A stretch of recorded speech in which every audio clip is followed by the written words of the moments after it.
Pagi ini sebelum renungan, saya mau ajak kita berdoa terlebih dahulu. Tuhan Yesus, terima kasih untuk pagi yang luar biasa ini. Tuhan, sebelum kami mendengarkan renungan ini, biarlah Tuhan Kau lembutkan setiap hati kami.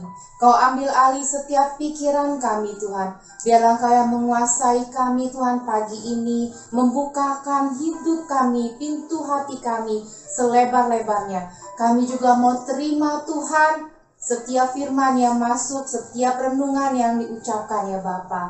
Terima kasih Tuhan Yesus, dalam nama Tuhan Yesus kami berdoa dan mengucap syukur. Haleluya, amin. Pagi ini renungan saya berjudul, Mengapakah Engkau Tidak Percaya? Berapa lama saudara mengenal Yesus? Berapa lama saudara mengikut Yesus? Berapa sering saudara melihat mukjizatnya? Atau berapa banyak saudara menerima dan bahkan mengalami sendiri mukjizatnya? Apakah saudara seperti Thomas murid Yesus yang tidak percaya mukjizat itu nyata adanya dan berjumpa dengan empunya mukjizat itu sendiri? Bahkan bukan hanya Thomas saja yang tidak percaya, begitupun murid-murid lainnya. Thomas yang hidup lama bersama Yesus, mengiring Yesus, dan melihat secara real mukjizat Yesus dalam kesehariannya, mengaku akan percaya dengan perkataan muridnya jika ia sudah melihat bekas paku pada tangan Yesus dan mencucukkan jarinya ke dalam lambung Yesus.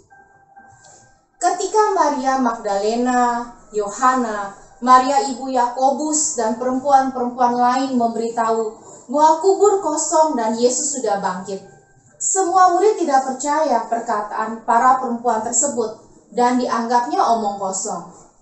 Padahal menurut aturan Yahudi, peristiwa yang diteguhkan 2 atau 3 orang saksi dianggap benar dan sah.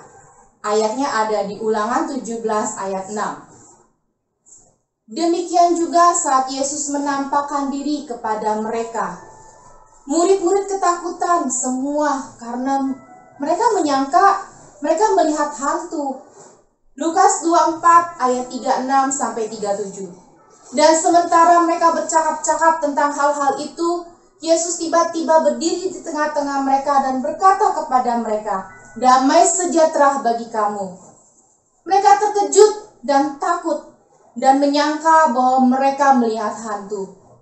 Jadi, yang meragukan kebangkitan Yesus sebenarnya tidak hanya Thomas saja, tapi murid-murid lain juga.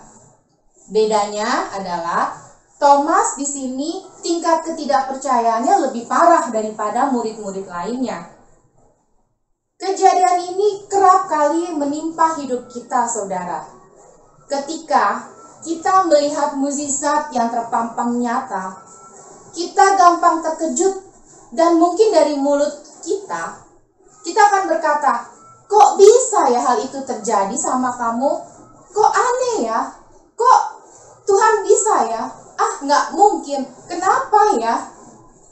Terkadang kita sering lupa mengatakan, "Wah hebat, itu pasti Tuhan. Wah puji Tuhan, tangan Tuhan ada bersama engkau. Wah luar biasa pertolongannya, dia ajaib karena dia empunya yang punya mukjizat." Dan tanpa kita sadari, ternyata itu menjadi celah dalam hidup kita. Dan kita mengizinkan iblis menguasai hati kita dengan rasa iri, cemburu, dan tidak percaya kepada kuasa Tuhan. Bahkan kita jadi dikuasai amarah dan tingkat sensi yang sangat tinggi. Kita sering diperhadapkan dengan ego kita, sehingga mukjizat Tuhan itu tertutupi. Kita yang sudah hidup di dalam Tuhan sering mengalami mukjizat-mukjizat Tuhan. Tapi kita bisa mengeluarkan perkataan tidak percaya akan mukjizatnya. Terkadang kita tidak bisa terima Tuhan melakukan mukjizatnya untuk orang lain.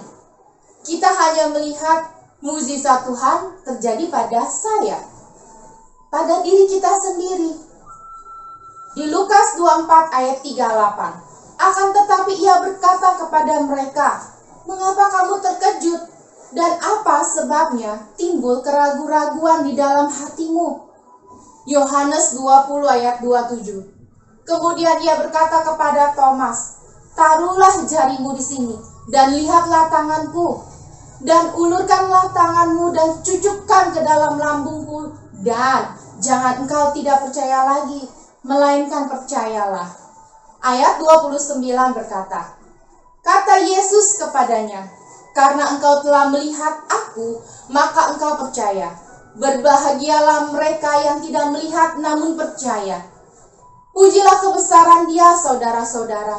Pujilah segala perbuatan-perbuatannya dan segala mukjizat-mukjizatnya. Bukankah hanya Dia yang sanggup memindahkan gunung? Hanya Dia yang sanggup membelah lautan? Hanya Dia yang dapat mengubah air menjadi anggur, mencelikan mata yang buta, menyembuhkan penyakit kusta, bahkan hanya Dia yang dapat membangkitkan orang dari kematian.